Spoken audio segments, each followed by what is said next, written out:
त्याचा आकार होता दाखव. काचेचं भांड वाटायला.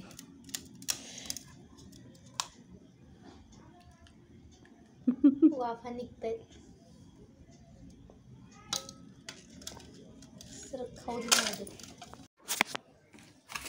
ह्या 3 डाळी पोरीने केल्या मिक्स.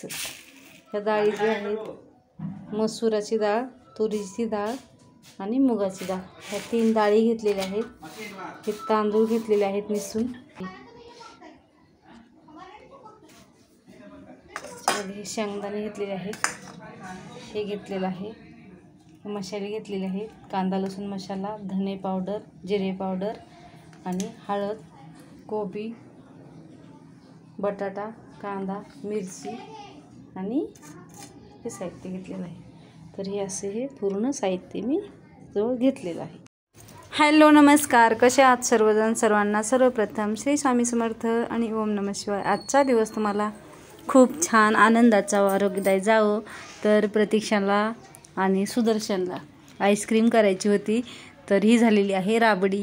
तर फ्रीजमध्ये ठेवल्याच्या ओघाने त्याचा घट्ट असा बर्फ झालेला आहे, पण टेस्टला छान झालेली आहे. पण त्यांना बनवायची होती आईस्क्रीम, तर ती आईस्क्रीम न होता जे आपण राबडी बनवतो ना त्या पद्धतीची राबडी झालेली आहे, पण टेस्टला खूप छान झालेली आहे. असं मी इथे थोडंसं खिचडीसोबत खाण्यासाठी जे आपले पिस्ता टाईप सर्व साहित्य आणलेलं होतं ना, जे पण आपले गोलचक्र असतात, छोटे छोटे मुरकुल असतात वगैरे, ते वेगवेगळं 2-4 प्रकारचे साहित्य होतं.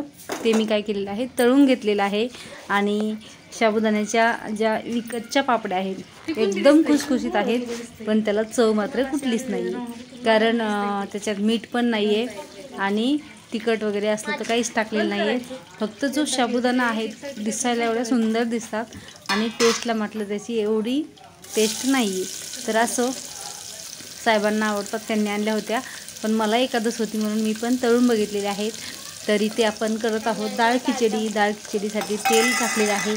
तेल गरम झालं की त्यामध्ये मी काय केलेलं आहे, आपले जे पण आपल्याला आवडतील ते खडे मसाले याच्यामध्ये टाकून घ्यायचे आहेत, जे की जिरे, मोहरी, लवंग, मिरे, त्याचबरोबर तेजपत्ता, दालचिनी, त्याच्यामध्ये तुम्हाला अजून टाकायचे असतील तर शाळजिरे आणि अजून एक मसाल्यामध्ये असतं बघा, जे पण आपण कशामध्ये असतं ते मिऱ्यासारखं मोठं मोठं असतं बघा, त्याला काय म्हणतात म्हणजे काही नाव लक्षात नाही, पण ते सुद्धा आपण ह्याच्यात टाकू शकतो. आणि कढीपत्ता वगैरे पण. तर मसाले भाताला हे सर्व साहित्य असल्यावर चव अजून वाढते. आणि त्याचमध्ये टाकलेलं आहे लसूण, खोबरं आणि अद्रक टाकायचे आहे. माझ्याकडचं खोबरं संपलेलं होतं म्हणून मी लसूण आणि अद्रक टाकलेले आहे. थोडेसे शेंगदाणे टाकलेले आहेत. कांदा आणि कोबी, बटाटा चिरून घेतलेला आहे. कांदा आणि मिरची फोडणीमध्ये घातलेली आहे. त्याचबरोबर आपले सर्व मसाले जे आहेत ते घेतलेले आहेत. आपल्या आवडीनुसार आपल्याला जे जे आवडतील ते मसाल्याच्यामध्ये आपल्याला घालायचे आहेत. आणि मसाले वगैरे परतून झाले की त्यामध्ये आपण जे पण बटाटा, कोबी वगैरे चिरून घेतलेले आहे, टमाटर, कोथिंबीर सर्व साहित्यामध्ये आपल्याला घालायचं आहे. पण माझ्याकडे जेवढं होतं तेवढंच मी घातलेलं आहे. आणि नुसती खिचडी करण्यापेक्षा संध्याकाळी सगळ्यांना लाईटली जेवायला असं वाटतं आणि मुलांना पण उशीर होतो जेवायला. नुसता भात खाण्यापेक्षा त्याच्यामध्ये डाळी मिक्स करून घातल्या तर थोडीशी हेल्दी पण होती, लाईटली पण होते. त्यासाठी डाळी मिक्स करून मी खिचडी बनवत असते. तर असं याच्यामध्ये डाळ टाकलेली आहे, तुरीची, मसुराची आणि मुगाची.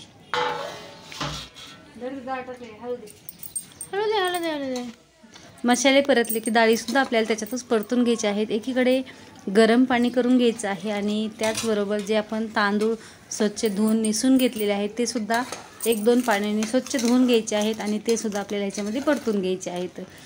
जसं की आपण आदण टाकून त्यामध्ये न टाकता थोडेसे तांदूळसुद्धा आपल्याला परतून घ्यायचे आहेत. एक मसाला परतला की दुसरा टाकायचा, दुसरा परतला की तिसरा टाकायचा, असं करून सर्व साहित्य परतून घ्यायचं. आणि नंतर सर्वात मागून आपल्याला तांदूळ परतून घ्यायचे आहेत आणि नंतर ह्यामध्ये आपल्याला गरम पाणी घालायचं आहे. आणि कुकरच्या भाताला तुम्ही कुठलंही पाणी टाकलं तरीही चालतं, पण शक्यतो गरम असेल तर जास्त चांगलं. तर तांदूळ टाकून झाल्याच्या नंतर सुद्धा व्यवस्थित आपल्याला परतून घ्यायचं आहे, जेणेकरून त्यामध्ये जे पण तांदळाचं पाणी आहे ना ते सुद्धा ह्याच्यामध्ये राहिलं नाही पाहिजे. ते आटून जाईपर्यंत व्यवस्थित आपल्याला परतून घ्यायचे आहेत. म्हणजे सर्व मसाला जो आहे तो एकजीव होतो आणि त्याची टेस्ट अजून वाढते.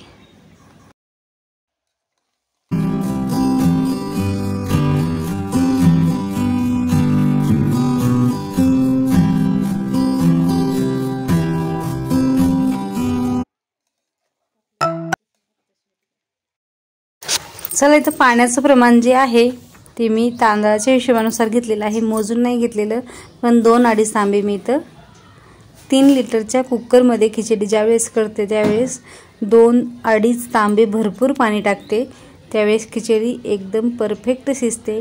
खिचडी 2-3 प्रकारे आपण ही करू शकतो. डाळ खिचडी जसे की आपण डाळ आमटी करतो त्या भात आमटी डाळ आमटी ज्या पद्धतीने करतो ना त्या पद्धतीने एकदम म्हणजे लपतप प्रमाणामध्ये पातळसुद्धा करू शकतो.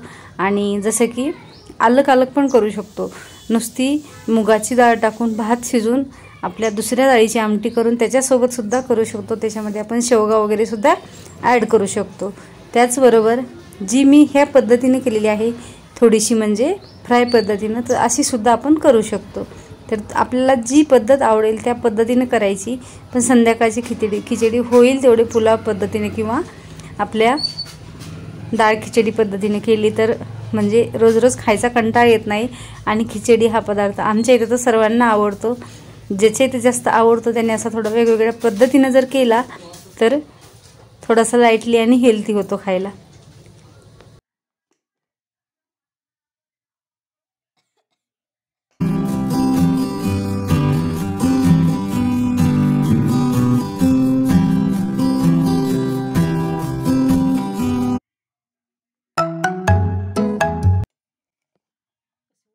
तर चला, इथं मस्त अशी आपली खिचडी झालेली आहे.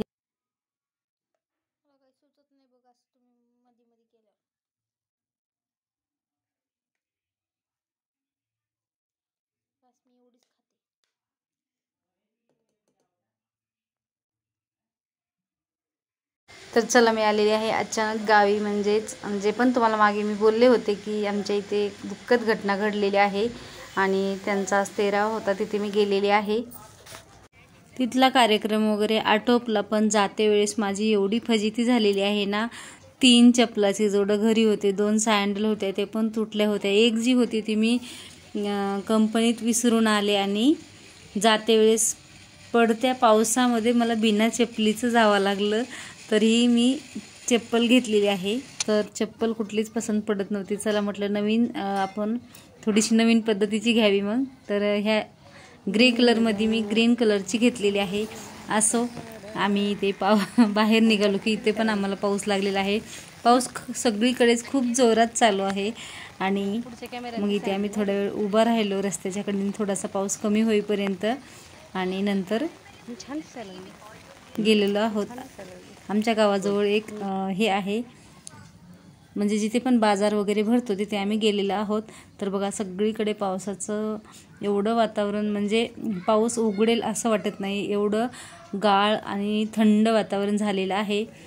तर असो, आम्ही बघा रस्त्याच्या कडेला छत्री खाली उभं राहिलेलं आहोत आणि मुळात निघालंच होतं आभाळ आल्याच्यानंतर. तर चला, इथं यांनी काय केलेलं होतं, फणस आणलेलं होतं आणि आणायची मात्र खूप हौस आहे खायची. आणि काही म्हणजे त्याचं वेडवाकडं करायचं असेल तर स्वतः मात्र काहीच करावं असं वाटत नाही. तरी पण त्यांनी चिरलेलं आहे, मुलांनी चिरायला लावलेलं आहे. एका साईडला ते थोडंसं खराब पण निघलेलं आहे.